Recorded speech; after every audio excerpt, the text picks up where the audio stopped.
Padiyoor ഇരട്ടക്കൊലപാതക case പ്രതിയായ പ്രേംകുമാറിന്റെ മൃതദേഹം സ്വീകരിക്കാൻ ബന്ധുക്കൾ ആരും തന്നെ തയ്യാറാകാത്തതുകൊണ്ട് അയാളുടെ മൃതദേഹം നാട്ടിലേക്ക് കൊണ്ടുവരേണ്ട ആവശ്യമില്ലെന്ന് കാട്ടൂർ പോലീസ് പറയും. ഭാര്യ രേഖയെയും അമ്മ മണിയെയും കൊന്ന ശേഷം പ്രേംകുമാർ ഉത്തരാഖണ്ഡിലേക്കാണ് പോയത്. ഇവിടെ വെച്ചാണ് ഇയാൾ മരണപ്പെടുന്നത്. മരിച്ചത് പ്രേംകുമാർ ആണെന്ന് കാട്ടൂർ പോലീസ് സ്ഥിരീകരിച്ചിട്ടുണ്ട്. ഇതിനായി ഭാര്യയുടെ ബന്ധുക്കൾക്കടക്കം ഈ മൃതദേഹത്തിന്റെ ചിത്രങ്ങൾ അയച്ചു കൊടുത്തിരുന്നു. എന്നാൽ ഇയാളുടെ മൃതദേഹം സ്വീകരിക്കാൻ ബന്ധുക്കൾ തയ്യാറായിട്ടില്ല. അതിനാൽ പ്രേംകുമാറിന്റെ മൃതദേഹം കേദാർനാഥിൽ തന്നെ സംസ്കരിക്കും. പോസ്റ്റ്മോർട്ടം റിപ്പോർട്ട് വന്നാൽ മാത്രമേ പ്രേംകുമാറിന്റെ മരണ കാരണം വ്യക്തമാകുകയുള്ളൂ. പടിയൂരിലെ ഇരട്ട കൊലയാളിയായ പ്രേംകുമാറിനെ ഉത്തരാഖണ്ഡിലെ കേദാർനാഥിലാണ് മരിച്ച നിലയിൽ കണ്ടെത്തിയത്. രണ്ടാമത്തെ ഭാര്യ രേഖയെയും അമ്മയെയും കൊലപ്പെടുത്തിയ ശേഷം പ്രേംകുമാർ ഒളിവിൽ പോവുകയായിരുന്നു. ആദ്യ ഭാര്യയെ കൊലപ്പെടുത്തിയ കേസിലും ഇയാൾ പ്രതിയാണ്. പടിയൂർ പഞ്ചായത്ത് ഓഫീസിനടുത്ത് വാടകയ്ക്ക് താമസിക്കുന്ന കാറളം വെള്ളാനി സ്വദേശി കൈതവളപ്പിൽ പരേതനായ പരമേശ്വരന്റെ ഭാര്യ മണി, മകൾ രേഖ എന്നിവരെയാണ് പ്രേംകുമാർ കൊലപ്പെടുത്തിയത്. അഴുകി തുടങ്ങിയ നിലയിലാണ് വീടിനുള്ളിൽ ഇരുവരുടെയും മൃതദേഹങ്ങൾ കണ്ടെത്തിയത്. സംഭവത്തിന് ശേഷം കോട്ടയം കുറിച്ചി സ്വദേശിയായ പ്രേംകുമാറിനെ പോലീസ് ബന്ധപ്പെടാൻ ശ്രമിച്ചെങ്കിലും കിട്ടിയിരുന്നില്ല. പിന്നീട് ഫോറൻസിക് വിദഗ്ധർ നടത്തിയ പരിശോധനയിൽ പ്രേംകുമാർ എഴുതിയ ഒരു ഭീഷണി കത്തും കുറെ ചിത്രങ്ങളും കണ്ടെത്തിയിരുന്നു. ഇവൾ മരിക്കേണ്ടവൾ എന്നെഴുതിയ കുറിപ്പാണ് കണ്ടെത്തിയത്. ഇയാൾ 2019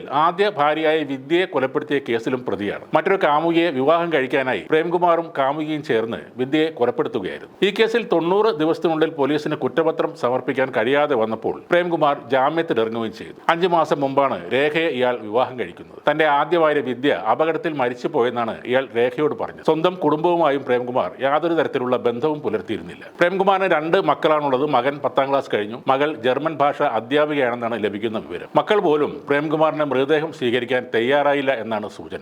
ആത്മഹത്യയാണ് മരണകാരണമെന്നാണ് പോലീസിന്റെ പ്രാഥമിക നിഗമനം. ഇരട്ട കൊലപാതകത്തിന് ശേഷം ഒളിവിൽ പോയ പ്രേംകുമാറിനെ ഡൽഹിയിലുള്ള ചില സുഹൃത്തുക്കൾ സംരക്ഷിക്കുന്നതായി പോലീസിന് സൂചനകൾ ലഭിച്ചിരുന്നു. അതനുസരിച്ച് ഡൽഹിയിലെത്തിയ അന്വേഷണ സംഘം അവിടെ തെരച്ചിൽ നടത്തുന്നതിന്റെ ഇടയിലാണ് പ്രതിയെ കേദാർനാഥിൽ മരിച്ച നിലയിൽ കണ്ടെത്തിയതായി വിവരം ലഭിച്ചത്. എന്തിനു വേണ്ടിയാണ് ഈ കൊലപാതകങ്ങൾ നടത്തിയതെന്ന് അയാൾക്കൊഴികെ ആർക്കും അറിയില്ല. ഇപ്പോൾ സ്വന്തം ആളുകൾ പോലും വേണ്ടാത്ത ഒരു അനാഥ പ്രേതമായി അയാളുടെ ജീവിതം അവസാനിക്കുകയാണ്.